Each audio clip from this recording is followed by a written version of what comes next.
Yeah, I would say it might surprise people to hear, but I hope people can understand. Like, we had a increased level of trust and affection after that because it was something we talked about and felt good about and were able to replicate successfully. I think that it's counterintuitive. Some people fear that if they explore that path, that there will be more jealousy and concern, but we've kind of experienced the exact opposite. That I know what's on his mind all the time. He can feel free to vocalize his feelings. I can, even before we had that first encounter. I remember one time we went to some improv show and there was this very gorgeous redheaded man on stage, and he was like, I feel secure enough in our relationship, I can tell you I think he is very attractive. That was it. It didn't go any further than that. But I very much smiled when he said that because I was I do feel very secure. I do feel the trust and the love. So, welcome to Normalizing Non-Monogamy, the podcast where we interview incredible people from across the entire spectrum of non-monogamy to hear their fascinating stories. We strive to bring guests on the show who have a healthy approach to non-monogamy. However, it's important to remember that everyone does it a little bit differently, and the views and opinions expressed by our guests do not necessarily reflect our own. Additionally, we produce this show for entertainment purposes only. Please be aware that we aren't doctors or therapists. Consult a medical professional for anything regarding your health that you might learn about on the show. Enjoy! Well, welcome to episode 293. We're Finn and Emma, and today we have a super fun interview with Frank. We cover a wide range of topics in this interview, but mostly really touch on Frank's approach to non-monogamy with his partner, Matt.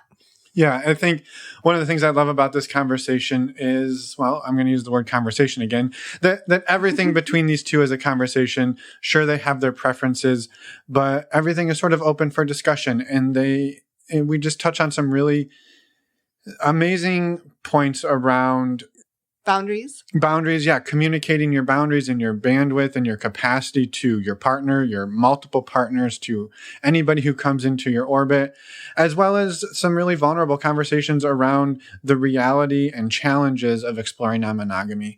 But as Emma said, this is a super fun conversation. We laugh a ton with Frank, and we're so grateful to him for coming on, for his upbeat spirit and sense of humor. And I love his laugh. Yes. Just going to say that out here. And also a huge amount of gratitude to Frank for the work he's doing on the Writers Guild strike. So one of the things that Frank's going to talk about just for a minute at the beginning is the strike that is currently ongoing, because Frank is a producer, an actor, a writer. He works in the entertainment biz. He does.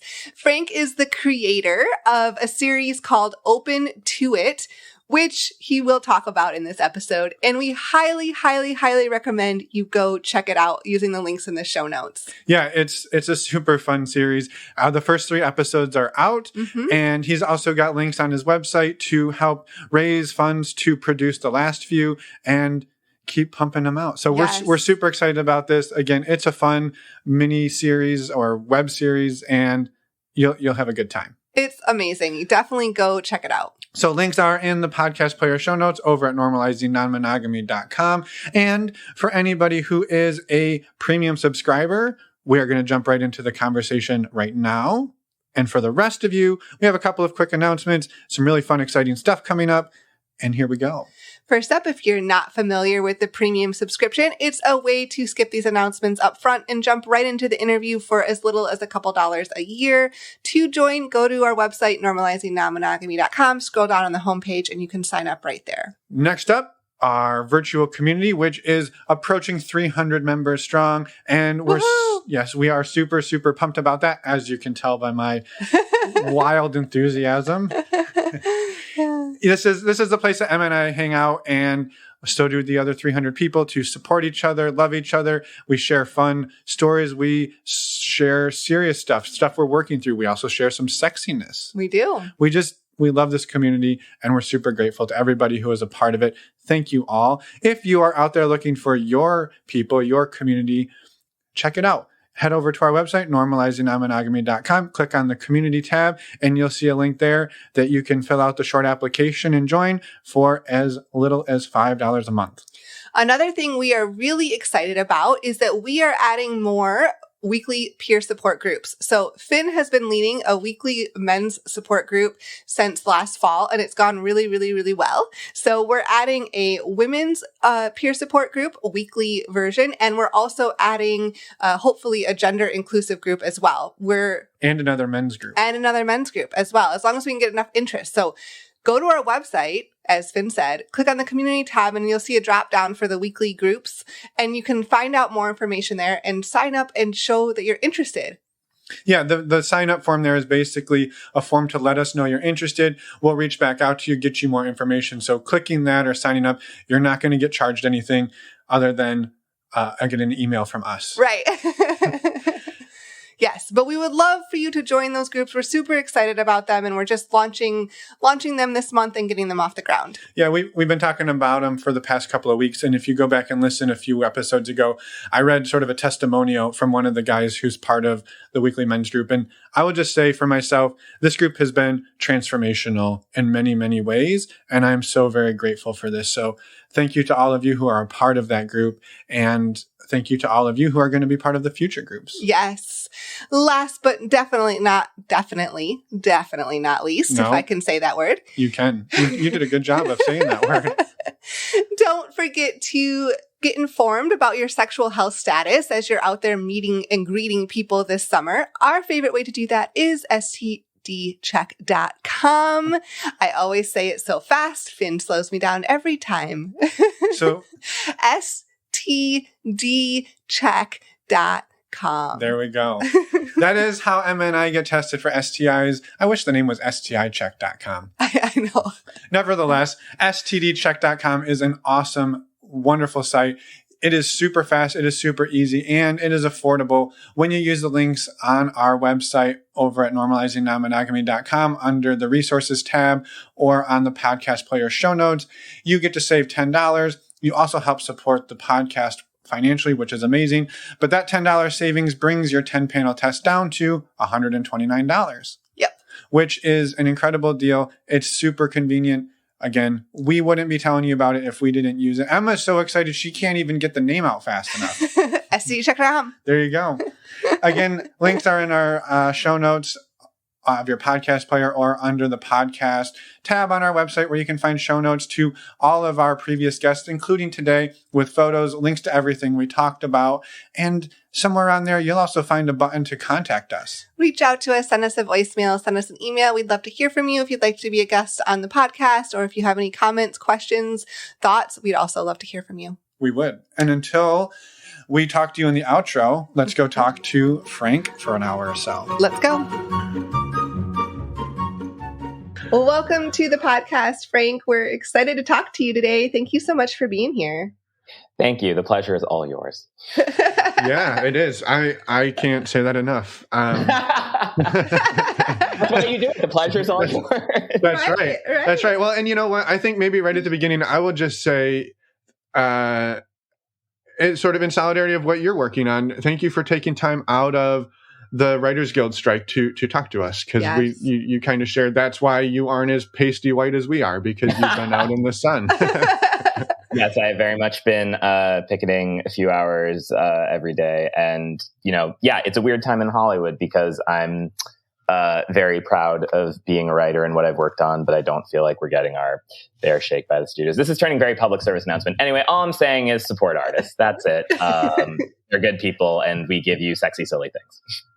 Hey, we brought it up, so we are happy to give you the platform to give a little public service announcement to anybody who doesn't know what's going on, because we are underinformed as well. And so thank you for the work you're doing and for being here. Yes. If you love Open to It and what we talk about today, the Entertainment Community Fund is helping people who are not working during the writer's strike, formerly the Actor Fund. So look into that if you have extra dollars, after you spend some dollars on normalizing non-monogamy.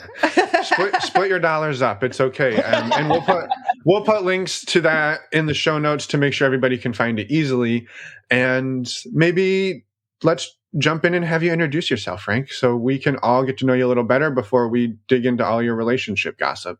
Perfect. Yeah. So my name's Frank Arthur Smith, added the middle name once I started doing this show. Actually, I was like, I got to be a triple name, triple hyphen, that kind of thing. I love it.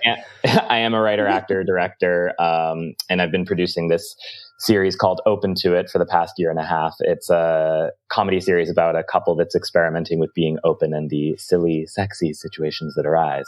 So yeah, we have 9 episodes edited. 3 are out in the world right now. More should be coming out later in the year, perhaps during Pride Month. Who's to say? So stay tuned. Who could possibly have control over that? No one knows. So, I guess the gay fates will decide. Yeah. I love it. Well, we've watched the first 2. We're working on the 3rd one, but they're amazing and super fun. It's a fun show to watch. So, and links will be in the show notes for anyone listening. Yeah, absolutely. Well, maybe take us back. Well, first, take us into your relationship ecosystem, Frank. What do things look like for you today? The name Open to It implies maybe you're open in some ways, but what does that look like for you today? Yeah, so my fiance and I, we are very codependent. So what usually ends up happening is like we have like friends together whom we see in a, warm, romantic, sexual capacity. And we kind of, our main rule is like we don't do things away from each other. Like when we could spend time together, we always want to prioritize time together. So I'm not going to be like, well, I'm off on a date, see ya. And it's not to say like, if we met someone delightful from Israel, which actually happened, but that couldn't happen. But like, generally speaking, we always want to be doing things together, except like, so when we're out of town is the only time we typically like meet people without each other. Okay. Mm-hmm. So it's sort of, this is the preference, but we'll bend outside of that if the mood sort of suits and or the circumstances require. Well, it's always in a conversation, right? Yeah. It's an opportunity to have that conversation if something like that arises, it sounds like. Absolutely. Actually, since you brought up the term ecosystem, I would say like our ecosystem is like constantly evolving, like where we do reevaluate and recontextualize and discuss often. As your listeners will be able to tell if they have not already, I'm a very talkative person. So I definitely believe in like just being pretty open in your communication as well as your relationship. I love it. Well, then let's go back to the beginning of the ecosystem that you and your fiance created, and how did non-monogamy come into that? Had either of you ever explored or experienced that before you two came together? Randomly is the answer, and I will. I don't think said this on a podcast yet, like, because I'm just thinking of it now, that my first foray into non-monogamy was being invited quite a bit and saying no a lot in college. Twofold reason. One, I was being invited into male-female couples, and I did identify as bisexual at the time, but like it was definitely the sort of thing where I was usually more attracted to the male partner, and I was like, oh, this is going to be a little weird. And then it always seemed like a couple on the brink of collapse, which is absolutely not all polyamorous couples. It's just in college that was the permutation I was experiencing quite a bit. So I never ended up saying yes to any of them. And in my private fantasies, I remember distinctly, I did think the 2 main spies in Bird Notice were gorgeous and had a few moments to myself where I was like, that could be fun, the both of them. But otherwise, nothing physical, nothing actualized until my fiance and I, like 1 year into our relationship, we ran into an old friend of his whom to this day, he does not remember how they met. And I've pressed both of them on this. It's not a story. They literally don't. But he was being very flirty with us, and we both kind of like were in the moment. We're like, let's just and then it was a lot of fun, and we kind of were like, oh, that could be the sort of thing that like happens every now and then. And as the years have gone by, I would say like that's like most often what would happen, where we would like meet someone out or like maybe meet someone on an app and then hang out with them. But now I would say we have more like in the series of our life recurring players, and that's been more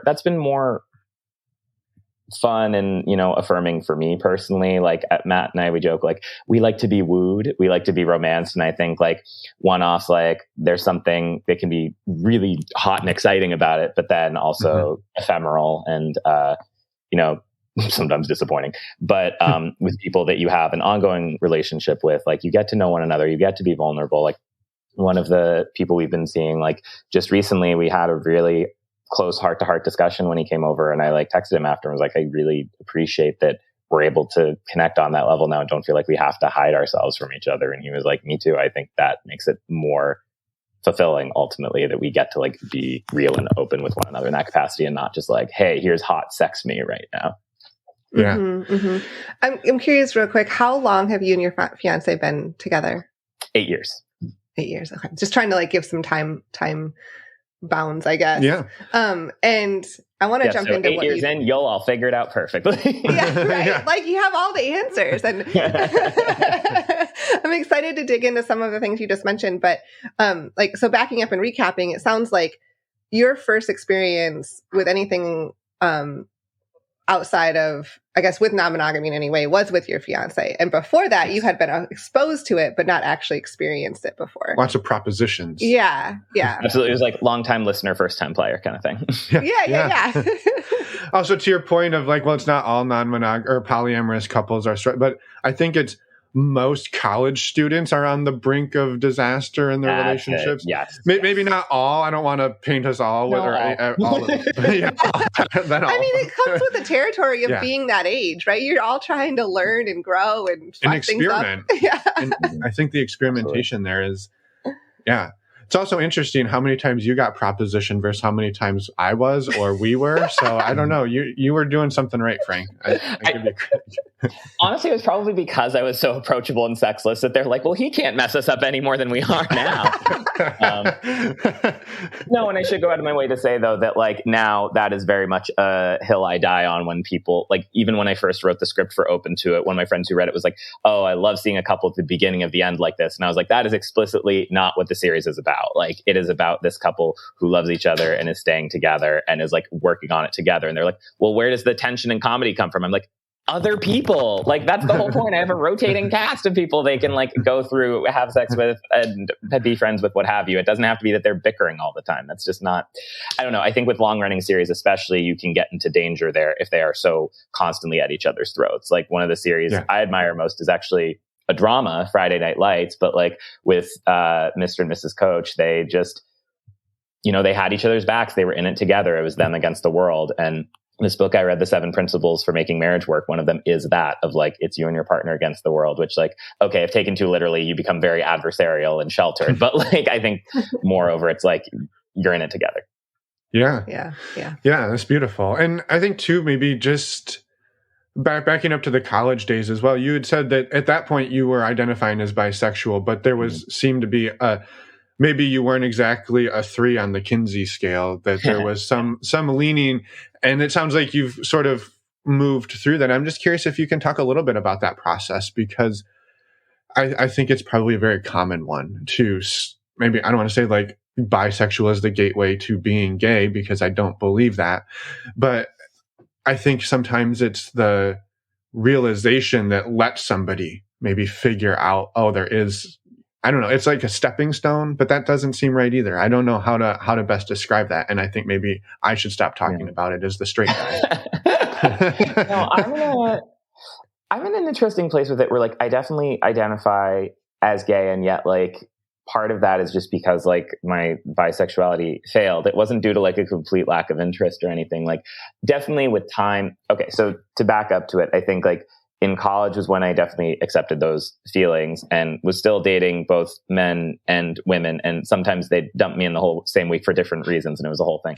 But then but when I moved out here to LA on Tinder, I put interested in men and women because I felt that way. And women never responded to me.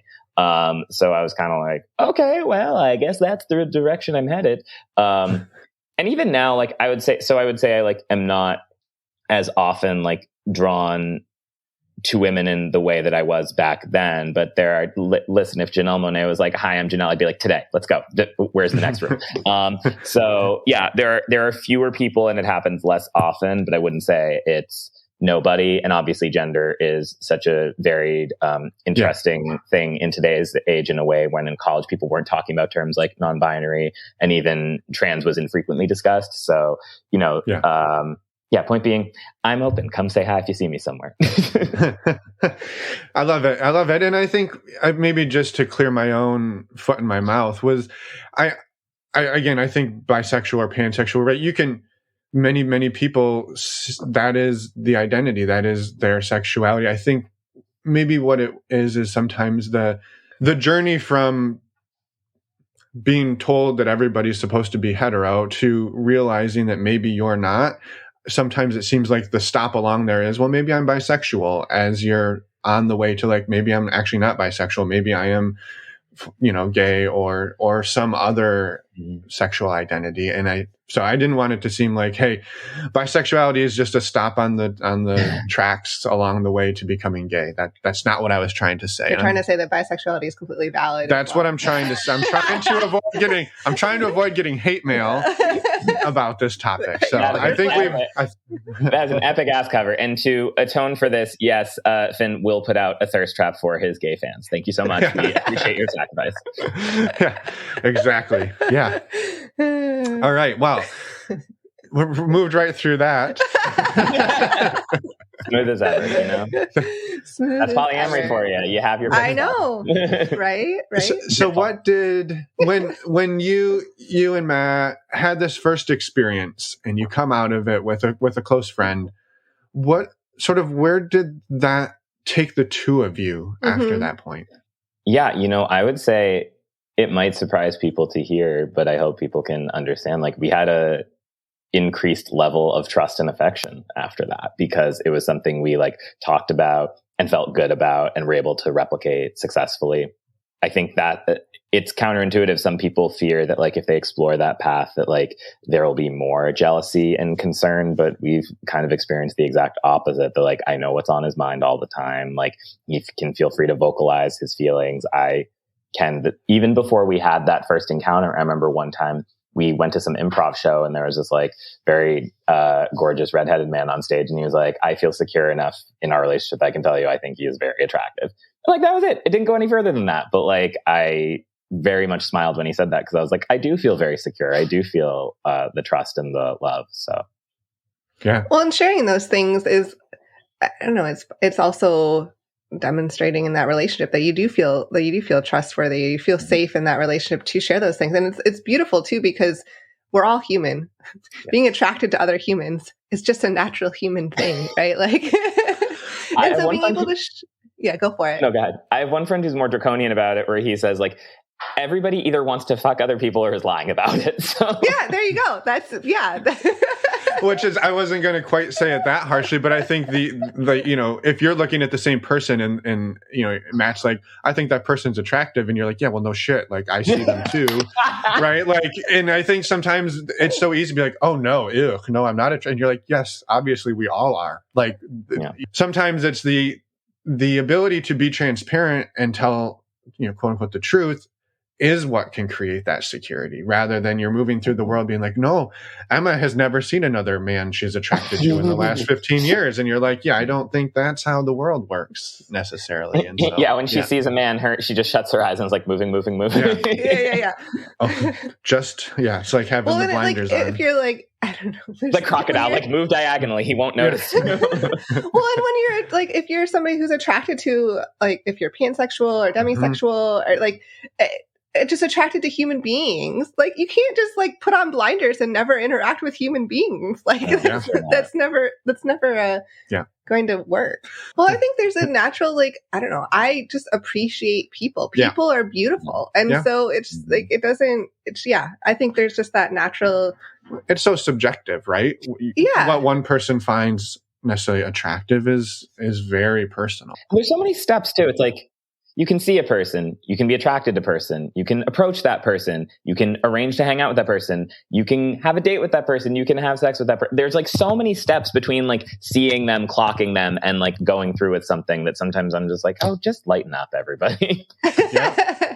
Well, and two, there can be the initial like, oh, maybe I want to say here too, like, I feel like we're objectifying everybody, and I don't think that was the intention, but it was, it was more like, because I think you can see somebody who you maybe on the initial clock are like, oh yeah, maybe they're not my flavor. And then you have a great conversation, or you have a really strong connection that supersedes anything that was physical or anything sort of superficial that came in first. So I think there is such a varied way to be attractive in the world, and it's not just physical. So I thought I'd throw that out there too.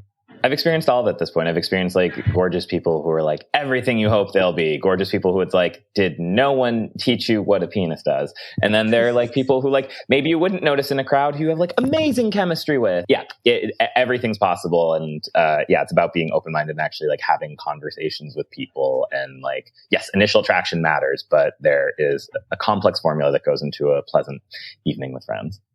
Yeah. Mm-hmm. Well, and too, you kind of shared too that it was maybe just the one night stands don't really do it for you or for you and Matt. And the way that you like to do it is, repeat players. Yeah, I think because it's a dice roll. Like sometimes it is awesome and all the parts fit, so to speak. But other times, like, you just like, it's a combination of people are like afraid to say what they really want. You're like figuring out what they like real time. And just there's a bit of nervousness and anxiety too that can like, make it for like a less impassioned response from everybody. And here I am being like, I'm never gonna have another one night stand again. Like, no, but at least like I know what my preferences are, and we're like in a good spot, I think, with the friends who we get to see a lot. Yeah. I was wondering if you could talk a little bit about like the journey from that first experience, like what through your relationship, kind of like what challenges have you encountered around non-monogamy? And then on the flip side, I'm going to ask you like, what has been, what growth have you seen as well? But that's a lot. So start with the challenges. Challenges, I would say like, in the early goings, like I said, I think we made it more just about like hooking up, and not to say that we didn't get to know the people, but like that sort of was why we were doing it. And then meeting a few people along the way that like we maybe caught feelings for and not knowing what to do with that at first, like being like, oh, is that something we can integrate into our relationship? Or is this a sign that like we need to press pause on these people? And even with that, I think like now I've experienced all the variations where there was someone like I did feel like very connected to, that those feelings felt a little overwhelming, but was able to stay a great friend after that. And then someone where like the feelings were strong and we don't talk anymore. So I think, my guiding principle is always like communication, predominantly with Matt, where I'm like, okay, here's what I'm feeling right now. And he does the same. And we like check in with each other, just like to make sure we're on the same page. Because I remember like there was one guy in particular where, I said to him, I was like, I'm feeling like the feelings developing, but I've got a handle on it, but I just wanted to let you know. And like, eventually the feelings ebbed and it was fine. But like, I think now where we prefer to be is just, in it together and having the same level of interest. Ideally, it takes like little steps to help with the war effort. Like I make sure that with people we're seeing together, we are all in the same text thread, because I went awry a few times by like texting them without Matt on the thread. And that was for no other reason than I didn't want to clog Matt's like, inbox. But then I realized like we were party to, things said like that were maybe like sweeter and more thoughtful, and Matt wasn't getting the benefit of that. And then as a result, like that relationship was growing faster than Matt's relationship with them. So like, I just, try to make sure that we're careful to keep everyone equally participatory, but B, that I think when it gets to an uncomfortable level of feeling, that like we reevaluate of like, okay, is this all right to be feeling, or do we need to take a step back for a sec? Yeah. And is it at this point when those feelings come up, let's say the last, the one you just shared, like let's say they didn't ebb and they kept growing, is that a place that you and Matt have navigated together? Well, then he'd be my fiance in the alternate timeline. No, it just kind of hasn't happened that way ever. I think like when it got closest to it, we like agreed to stop seeing him temporarily, and then we're able to be friends with him again. So there's only been a few times where I don't know, because it's gone both directions, honestly. Sometimes we're like, I feel like, oh, I'm feeling too strongly about them, or someone's like, they're feeling too strongly about me. And it's hard because like with any relationship, because you can be very transparent about like, here's what I have to offer. Here's how much emotional availability I have. Here's what I want out of the relationship. And there are people who will listen, but not hear that, and then kind of keep angling for more. And it's too bad. It's human. You want as much as you can get. But yeah, I feel like Matt and I are very clear at setting boundaries with people, and when they with us, frankly, but it's the people who try to push on those boundaries who don't stand the test of time. Yeah, well, and I'm curious how, in those situations where perhaps they're either they're feeling more for you, or it sounds like this one, there was a little bit more, and you were like, hey, maybe we need to hit pause. How do you navigate that conversation with somebody in a way that you can come out the other side and still be friends? Because I think that's an interesting dismount to stick. It's 2 words, fuck off. No, I think just being as honest as I can be. I think like I am someone who, did speech and debate all throughout high school. So I like parse my words very carefully, and like I go out of my way to be positive and affirming while still being clear and transparent. So sometimes it's just been that of like, obviously I feel connected to you in that way. That's clear. I think it is counterproductive to what I want. So I do want to take a step back. I want to be friends. I value this connection. It's just like that level is not sustainable. Usually less clinical than that. But as I'm explaining on a podcast, that it makes sense to say in that way. Yeah, no, I get that. And I think there's sort of probably multiple schools of thought here, but I think one of them is hey, if the feelings are there and they're feeling them, why wouldn't you just go for it? And I think there's a counter school of thought, which is I could, but that's not necessarily what I have bandwidth for or what I want to make bandwidth for, right? If maybe I'm in the throes of like a huge project at work, I don't have the same bandwidth to maybe have multiple, even totally, yeah, deep friendships, right? It might be like, hey, right now I'm going to step away from my, hey friend, you're not going to hear from me as much for the next 2 months, right?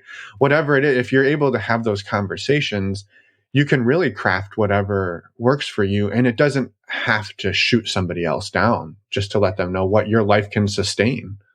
I'm going to reverse the roles here and ask you something. I admit I'm feeling a little uncomfortable right now being so vulnerable. And the reason why is I feel like I so often am such a positive proponent of polyamory and open relationships. And sometimes I feel bad when I'm talking about the missteps and like, but I think people need to hear them too, So like when they're encountering similar struggles, they can kind of get some heads up or advice on how to overcome them. And so my question is like, do either of you sometimes feel a little guilt or misgiving when you're revealing parts of the relationship where you struggled more versus where you triumphed?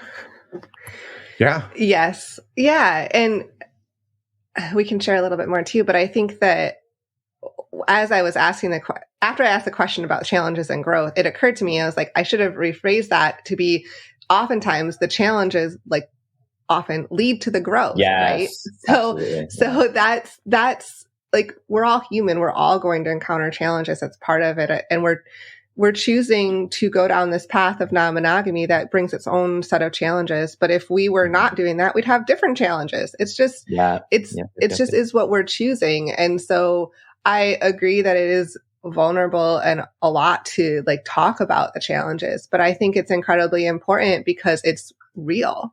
It's what we all, what people go through, whether you're choosing non-monogamy or not, like we're all encountering different challenges in our day-to-day life. And so thank you for sharing some of them. It is, I think that it can be difficult to talk about, especially if there's a lot of emotion around some of those challenges. But I know for us, we will be the first to admit we've encountered a ton of challenges.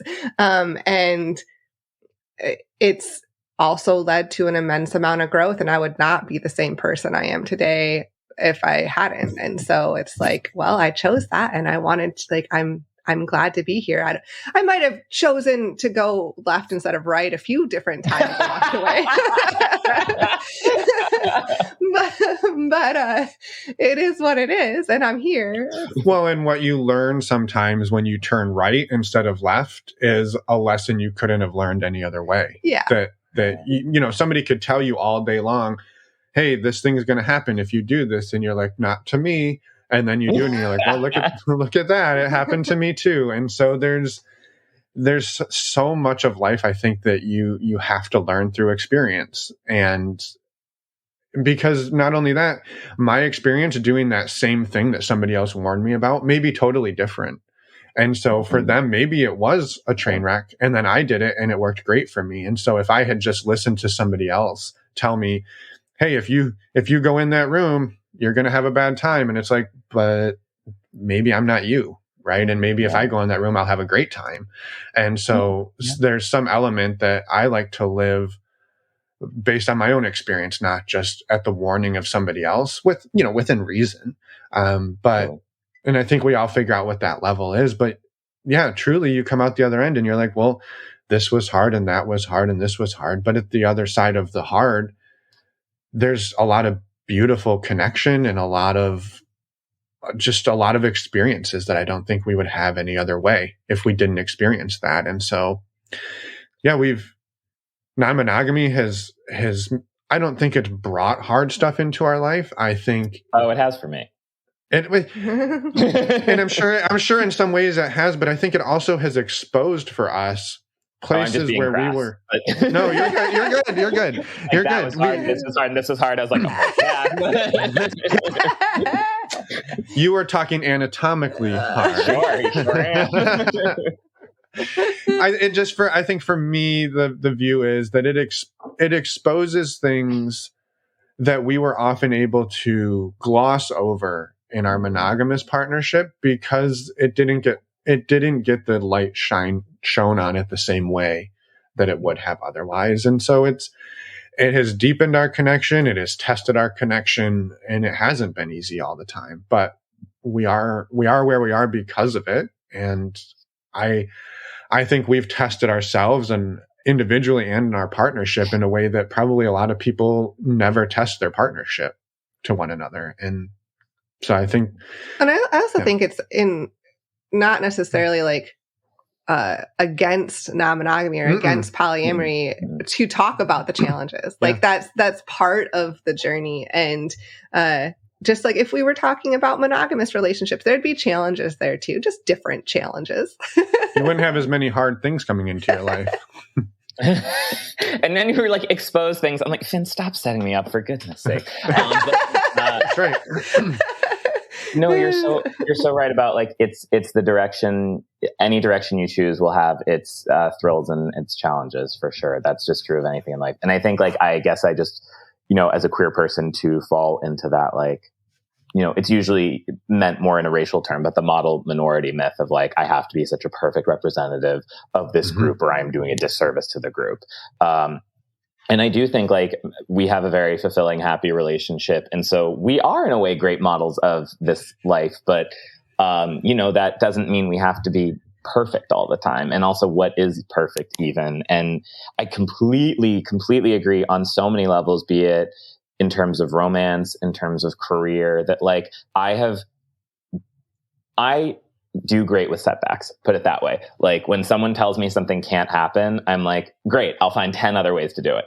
And that's what makes me a strong producer. But like, even on a personal level, yeah, I don't just sort of like experience something unpleasant and then just fall by the wayside. I'm like, okay, well, how am I going to overcome this? How am I going to learn from this? And I think that's life, learning from your mistakes and then making new, different, funnier ones that you also learn from. Adding in the comedic relief is important. Well, I think there's some very important piece of that is if you can take the struggles in life and find the humor in them, it can give you the ability to keep doing it. Because if you just look at how something was hard and failed, you're like at a certain point, okay, challenging. That wasn't about the hard. I was laughing about the fails. If you only look at the way something is challenging and can fail, then you're gonna stop. I mean, it's gonna be harder to keep taking risks. Yeah. No, go for it. Oh no, I was just agreeing. I was just gonna say, to your point about the minority of you have this internal drive of representing something as quote unquote perfect because you want to, everyone to understand that this is great and feel accepted and feel loved and all of all these natural human desires. And it can be hard to talk about the flip side when you're just wanting to paint this picture of hey, everyone, look at how amazing this is, because you want to show that side, and we're proud of that side. And admitting challenges in that context, just thank you. I guess my point is thank you for mentioning that as part of it, because I think it's really important. Of course. I mean, it's hardly originated by Instagram, but in a way, this Instagram way of life of I'm only going to post the highlight reel of my life. And then sometimes people can get stuck thinking, well, everyone's life is going better than mine. And that's hard, because also I then have known people who are very openly talking about struggles, but then when it's unrelenting difficulty, that projects a different image too. So everyone's entitled to, I think, use their social media the way they want. I don't know. I think I do prefer to be positive and excited, but I think my answer is maybe I don't talk about the most vulnerable, difficult things online, but I will also post very simple, happy things, just look at me and these pretty flowers. Not everything has to be profound. Right now I am posting about this writer's strike a lot, but I do want to break that up a little bit with just my moments of everyday life as well, because, I know people crave variety, and variety is what keeps me happy. But, just remembering what I care about in life. It's so easy to get fixated on one thing, and making open to it has been wonderful, but I've definitely learned a lot about making sure it occupies a space in my life, but not all the space. Yeah. Yeah. Excuse me. I don't know what's going on with my voice. You're very moved by me. Thank you. Yeah. I think maybe too, to tie in the second sort of piece of the question, which is maybe some of the challenges that we come up against. What have you learned, not necessarily because of them, but just in general, ways that you've seen yourself sort of grow over the last 8 years that you and Matt have been exploring non-monogamy, or even just in your own life, whether it's non-monogamy related or not? So in college, I was very bad at arriving to a relationship and asking for acceptance. There was a sex expert who I heard one time say, to date is to be known, not to be liked. And that was not the way I showed up back then. I was like me. And how can I contort and bend to make them like me? And I think, honestly, I don't know if I would have learned that lesson if I were in a monogamous relationship, candidly, because I know that I have a very secure, wonderful partner.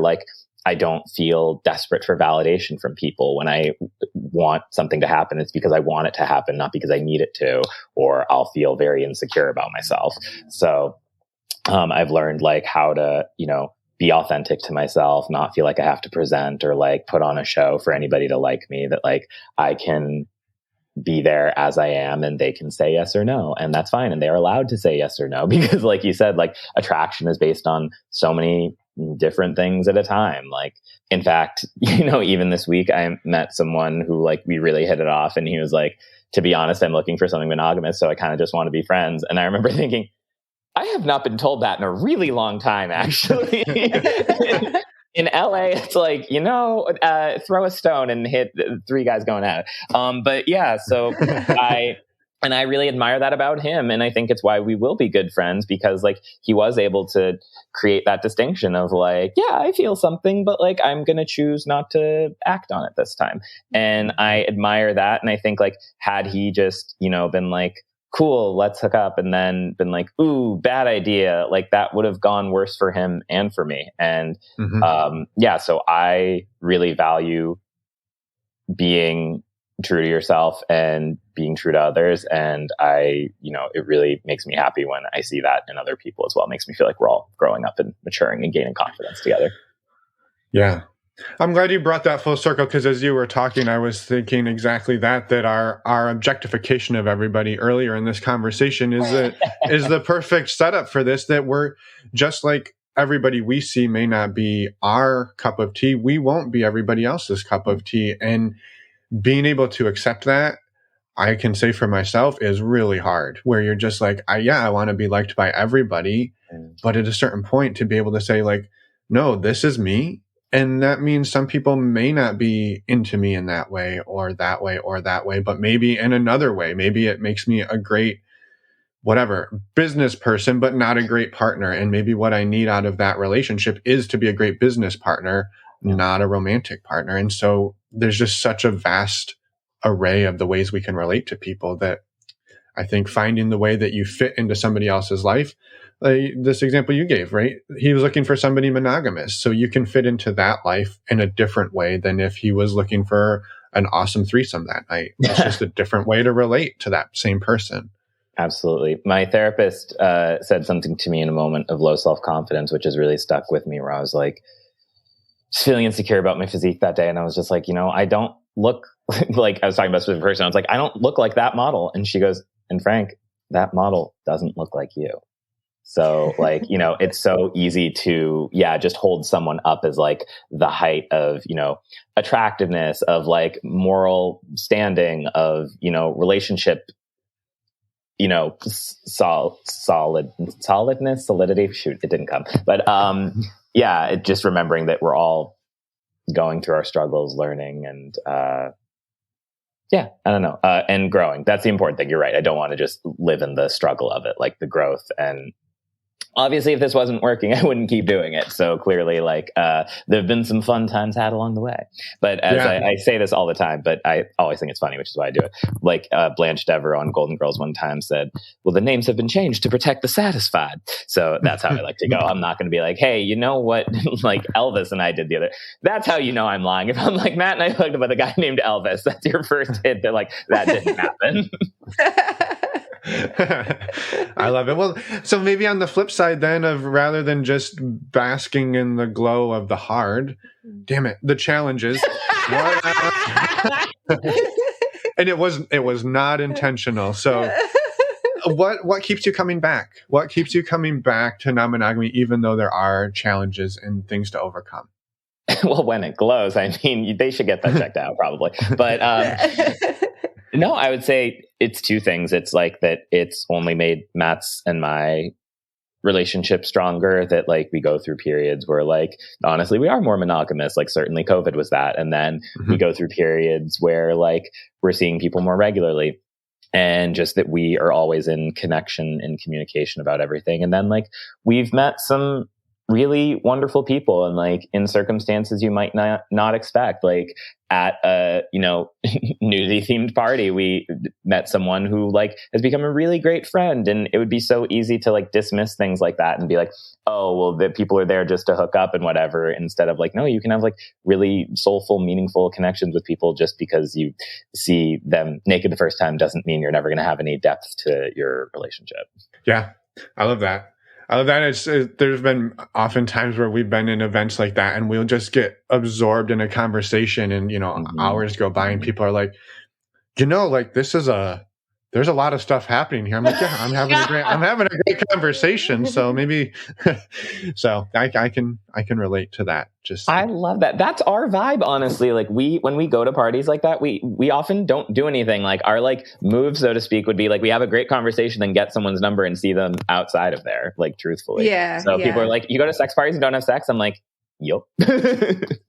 Well, it removes the pressure too. That's it. Like, I think it's so easy for people to set those goals of like, I have to get a number, I have to dance with someone. And then even when you're hooking up, like, I have to like orgasm. And it's like removing those like goals just, I don't know, makes life much more easy, fun. And I've read this plenty of places and experienced it myself of like, when you can say no freely, the yes happens a lot more often, be that with having sex or like making friends. Like, no is not a bad word. In fact, I would say it's better because people are clear on where they stand at that point. Yes. And when someone's able to say no, that makes their yes a lot more trustworthy. Amen. Mm-hmm. Absolutely. Like my aunt, whom I love to death, is one of my best friends in this world. She will be like, hey, you look like shit today.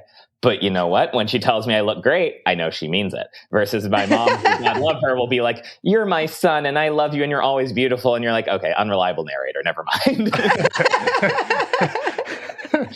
Yep. Yeah. The solid no makes you trust the yes. And it also, to your point, I think it creates room for more yeses. If you're saying yes to everything, even the things you don't necessarily want to say yes to, you're closing off time and space in your life to say yes to the things you truly do want to say yes to. So I totally get that. Mm-hmm. Yeah, if it's pleasing everyone, it's pleasing no one. Yeah. Did you hear that, Emma? Yeah, I know.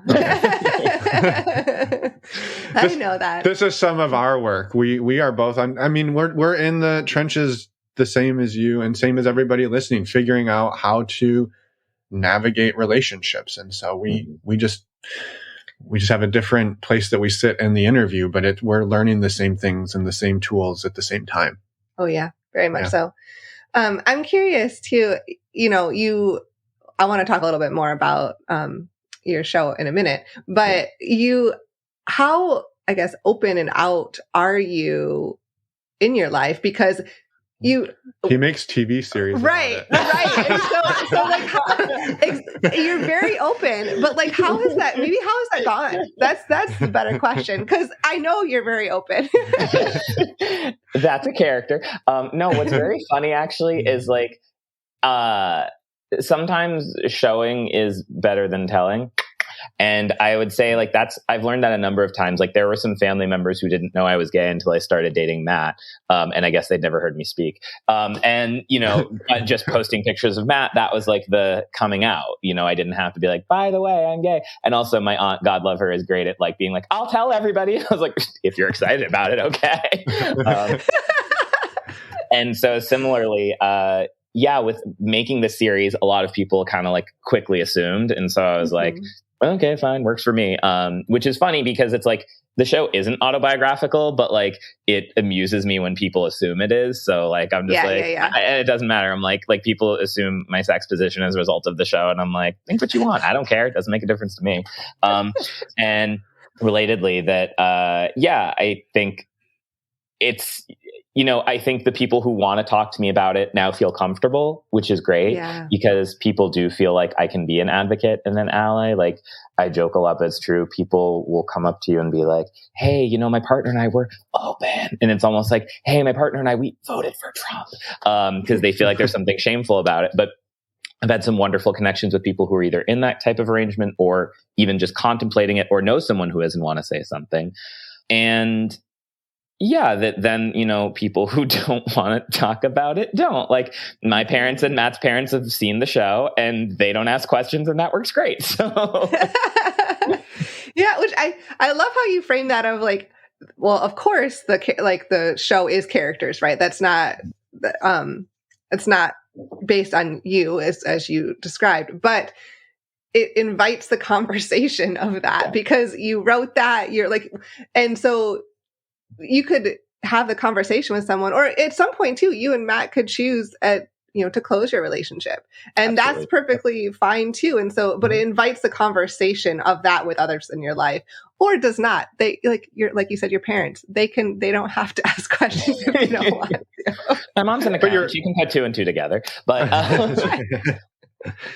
Well, it lets people know you're a safe space for that conversation, right? You're open. That was my point. that I didn't distinctly say. It was perfect.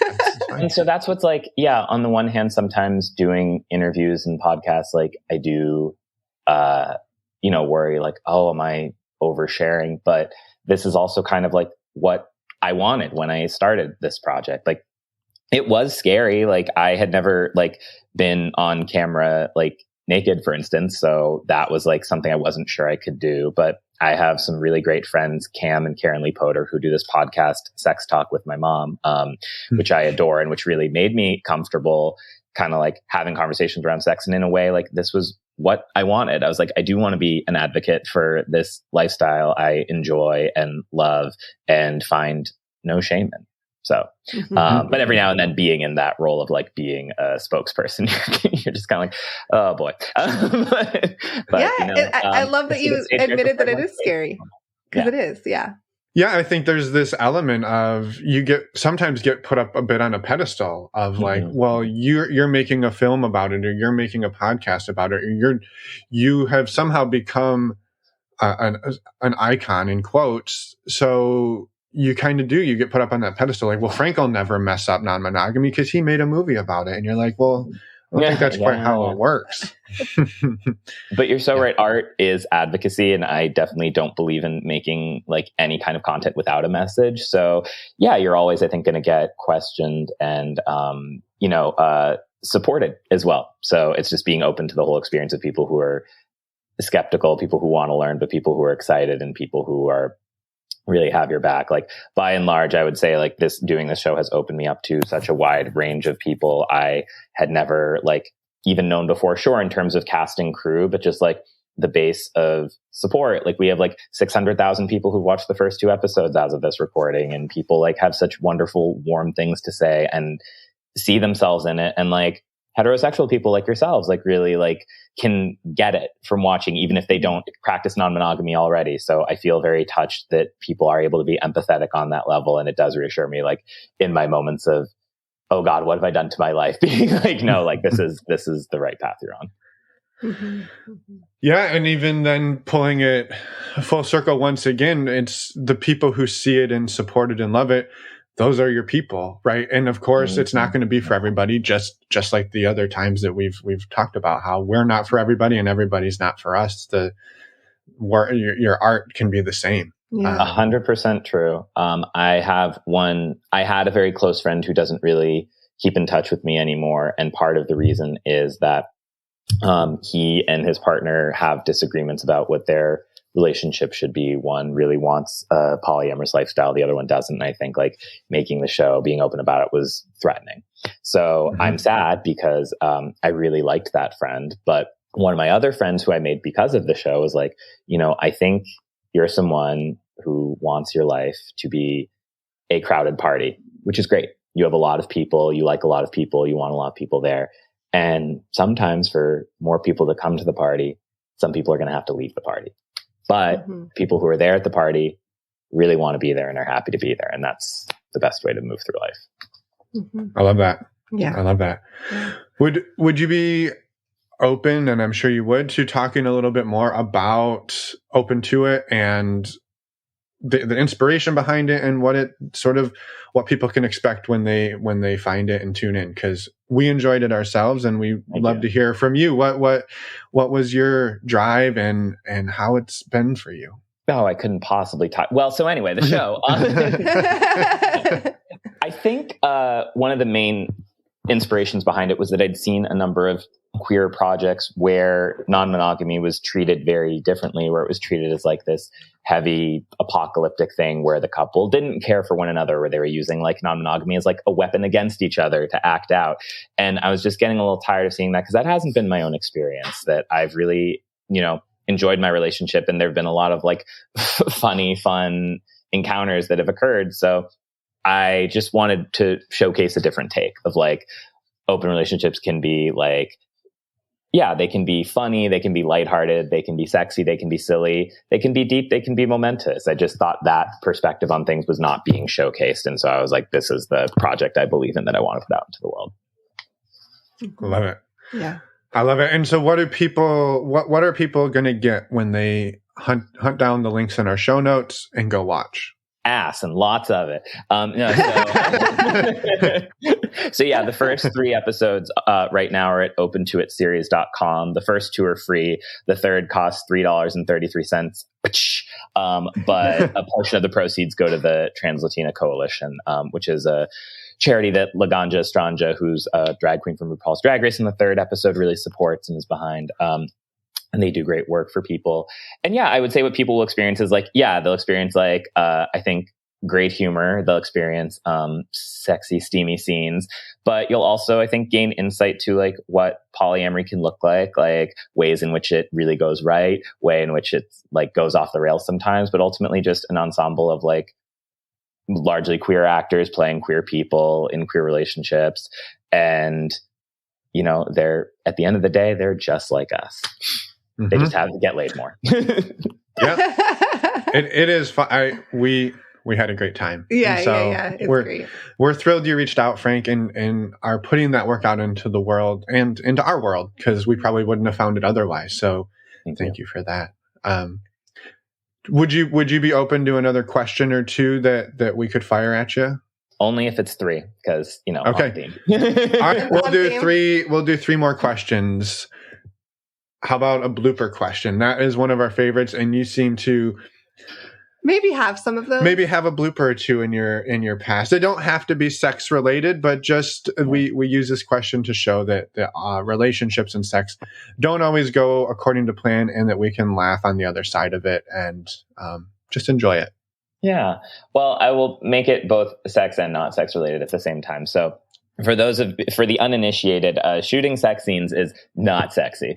It's very choreographed. It's like a dance, and you have to like, you know, redo parts and fake things and just be positioned awkwardly. And like, it's like, it's amusing and entertaining, but I wouldn't say it's like hot.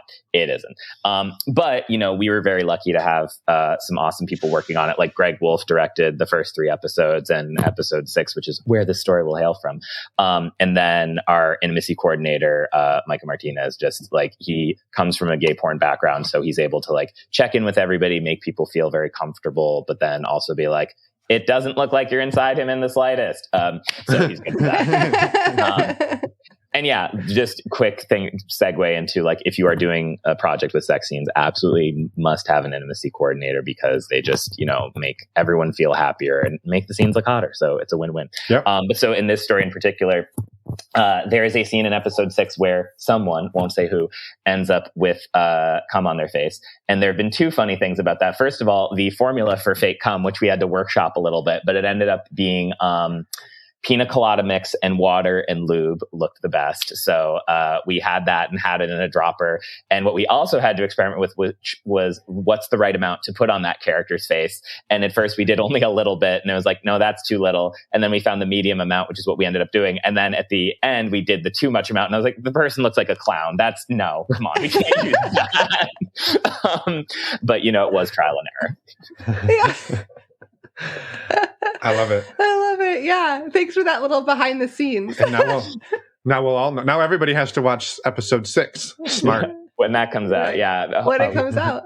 Ideally during Pride Month. Yeah. Because I got asked that during the Q&A. They were like, what's the formula for the fake cum? And I was like, I'm just going to preempt this from now on. That's amazing. Oh, yeah. I love it so much. I'm also, oh crap, I had a question. Dang it, I had a question and then I completely lost it because I got stuck on the fake cum. That happens all the time. Too much fake cum in your life.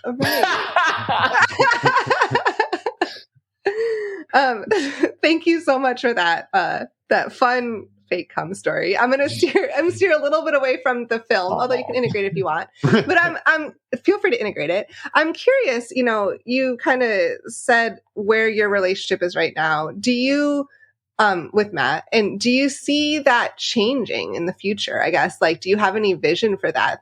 Other things, places you want to go, or things you want to try or not? Well, I guess I'll answer like on the you know, lusty level and then the loving level. On the lusty level, we have experienced bathhouses separately in separate countries. So, you know, that feels like a loving couple thing we got to do together sometime. But on the loving level, like people have asked before, like, oh, would you ever be in a throuple? And like right now, I don't see that for us, but like, I don't know. I've seen people navigate that dynamic like in a happy, healthy way. So like, I guess I'm open to the right guy or guys, but like right now I think just our version of we're the primary couple and like we have, satellite friendships here and there. I think that works best for us at the moment. But never say never. Yeah. Yeah, never say never. You never know, right? Mm-hmm. Yeah. No, that makes sense. Thank you. And for those keeping count, question number 3 is just a very open-ended. Is there anything else that we haven't asked about that you wanted to make sure to say out into the world today on our platform? We want to make sure you had the opportunity. Thank you. Great question. I think a twofold of like, life is short and like, please be passionate about the things you're passionate about and share that with people. Like, you only find your people, I think, when you are transparent about what you care about and energized about it. So, I obviously care about this series. I care about the concept of polyamory being more normalized and non-monogamy. I care about the writer's strike, and these are things I talk about. And related to what you both and I do is like, I just love art. I love consuming art. I love producing art. And like, if you have something you're drawn to, find a way to do it. Reach out to Emma and Finn, reach out to me at frank.arthur.smith on Instagram. It's hard sometimes. It's hard putting together a team. It's hard finding funding. It's hard doing all of it. But like, if it means something to you and you think it would mean something to other people, like, please find a way to make it happen. It's not a scarcity mindset. There can never be enough wonderful programming out in this world. I love it. Perfect. Yeah. And you said hard more times in that sentence than I did the whole episode. So We're even. I appreciate it, Frank. Thank you for the delightful conversation, the laughs, and for all the work you do. Yes. Thank you so much. And have a wonderful day. Hopefully you get out there in the sunshine and make a difference. So thank you. Thank you. Sure will. With a funny slogan on my sign, always. Excellent. All right. Fourth question. What are your top 2 slogans? Okay, so David Zaslav is the CEO of HBO Max, who in 2021 took home $246 million and yet is unwilling to give writers a 2% pay bump. So if you've watched Schitt's Creek, one of the main characters, Alexis, sometimes will be skeeved out by her brother and go, "Ew, David." So the sign says, "Ew, David Zaslav," with Alexis's face. And then the other one I'm proud of, I am not a sports fan at all, but I did do baseball back in the day. And so there have been 3 writer strikes over history, often due to low ball offers. So it says, low balls, 3 strikes. And then it also says, I'm gay and I don't like sports, but I'm a writer who loves wordplay. So here this is. And the giveaway is when you say, I did baseball back in the day.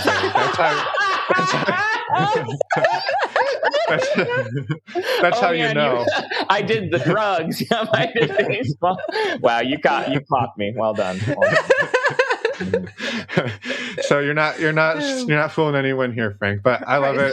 And that would be me too. So and I was like, I was going to be polite and let it go, but Awesome. Well, I love it. I appreciate it, and have a wonderful day. And thank you again for sharing everything you did and being here. Thank you both. It was a sincere pleasure. And we're back. Thank you, Frank, for the wonderful conversation today and just for sharing everything that you did and for the amazing work that you're doing, and encourage everyone out there to go check out the series Open to It. Links are in the show notes. We highly recommend watching it. Yeah, and also links are in the show notes to all of the different funds and ways to support the different organizations that are helping fund through the writer's strike. And so please check those links out as well and do what you can. Yeah, go support that in whatever way possible. Yes. A few reminders that you can go to our website, normalizingnonmonogamy.com, find out information about the community there, as well as the new weekly groups that we are launching, and check out our favorite affiliate, stdcheck.com. Check them out. We will see you all next week with another fantastic interview. We're super excited about this one, as we are every week. This is with Jolie Hamilton and her husband, Ken. Those names might ring a bell. If not, they'll ring a bell after next week. It's a beautiful conversation. It's amazing. You're going to want to come back and listen. Yes. And until then, remember to go watch Open to It on repeat. Let us know what you think. Send Frank an email. Let him know what you think. Yes. All right. We'll see everybody in a week. Bye, everyone. Thanks for listening.